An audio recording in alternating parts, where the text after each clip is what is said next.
രാവിലെ എഴുന്നേറ്റപ്പോൾ ജനാലയുടെ പുറത്ത് കണ്ട ഒരു ചെറിയൊരു കാഴ്ചയാണ് കേട്ടോ. അപ്പോൾ ഇതെല്ലാവരും ഒന്ന് കാണിക്കാമെന്ന് കരുതിയിട്ട്, എനിക്കറിയാം എല്ലാവർക്കും ഇത് പുതിയൊരു കാഴ്ചയൊന്നുമല്ല. ചുമ്മാ ഇവിടുത്തെ ക്ലൈമറ്റ് എന്താണ്, ഇപ്പോഴത്തെ അവസ്ഥ എന്താണെന്നൊക്കെ ചോദിക്കുന്ന ഫ്രണ്ട്സിനോടും ഫാമിലീനോടൊക്കെ കാണിക്കാമെന്ന് കരുതി ചുമ്മാ വീഡിയോ എടുത്തതാണ്. അപ്പം അങ്ങനെ ചെയ്തപ്പോഴാണ് തൊണ്ടയിൽ ചെറിയൊരു ഹിച്ച് പോലെ ഫീൽ ചെയ്തത്. അപ്പോൾ ഒരു ചുക്ക് കാപ്പി ഉണ്ടാക്കാമെന്ന് വിചാരിച്ചു. അപ്പോൾ എനിക്കിവിടെ ചുക്ക് കാപ്പി പൊടിയൊന്നുമില്ല. അപ്പോൾ നമ്മുടെ കയ്യിലുള്ള സാധനങ്ങൾ വെച്ചിട്ട് എങ്ങനെ ചുക്ക് കാപ്പി ഉണ്ടാക്കാം, പ്രത്യേകിച്ച് കേരളത്തിന് വെളിയിലൊക്കെ നിൽക്കുന്നവർക്ക് എങ്ങനെ ഉണ്ടാക്കാമെന്ന് കാണിക്കാൻ വേണ്ടിയിട്ട് വെറുതെ ചെയ്തൊരു വീഡിയോ ആണ്. ഇൻഫോർമേറ്റീവ് ആവുന്നവർക്ക് ആയിക്കോട്ടെ എന്ന് കരുതിയിട്ട് മാത്രം ചെയ്തൊരു വീഡിയോ ആണ്.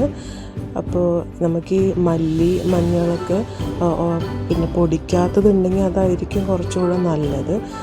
എനിക്കിവിടെ നാട്ടിൽ നിന്ന് പൊടിപ്പിച്ച് കൊടുന്ന അതായതുകൊണ്ടാണ് ഞാൻ ധൈര്യത്തിൽ ഉപയോഗിക്കുന്നത്, അല്ലാതെ കടയിൽ നിന്ന് പൊടി വാങ്ങിയതല്ല. അപ്പോൾ ഈ ഒറിഗാനോ എന്ന് പറയുന്നത് പനിക്കൂർക്കയാണ് കേട്ടോ, ബേസിൽ എന്ന് പറയുന്നത് തുളസിയുമാണ്. അപ്പം ഇത്രയേ ഉള്ളൂ. ഇത്തരം സംഭവങ്ങളൊക്കെ ഇട്ടിട്ട് നന്നായിട്ട് തിളപ്പിച്ച് 1.5 കപ്പുള്ളത് 1 കപ്പാക്കി വറ്റിച്ച ശേഷം ചൂടാറിയ ശേഷമാണ് ഇത് ചൂടാറിയെന്ന് പറഞ്ഞാൽ കുടിക്കാൻ പാകത്തിന് ചൂടാറിയ ശേഷം നമുക്ക് പിന്നെ കുടിക്കാനായിട്ട് സാധിക്കും. ഈ ശർക്കര പൊടി ഞാൻ നാട്ടിൽ നിന്ന് ഡബിൾ ഹോഴ്സിന് കൊണ്ടുവന്നതാണ് കേട്ടോ. മധുരം നിർബന്ധമൊന്നുമില്ല കേട്ടോ, നിങ്ങൾക്ക് ഇഷ്ടമുണ്ടെങ്കിൽ മാത്രം ചേർത്താൽ മതി. ശർക്കര പൊടിയോ പഞ്ചസാരയോ അല്ലെങ്കിൽ ഒറിജിനൽ ശർക്കരയുടെ പീസോ എന്ത് വേണമെങ്കിലും നിങ്ങൾക്ക് ചേർക്കാം.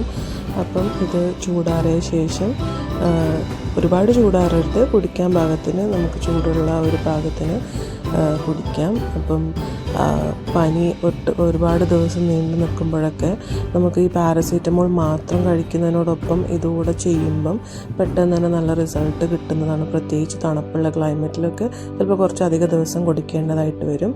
അപ്പോൾ വീഡിയോ കണ്ടതിൽ എല്ലാവർക്കും നന്ദി. Thank you.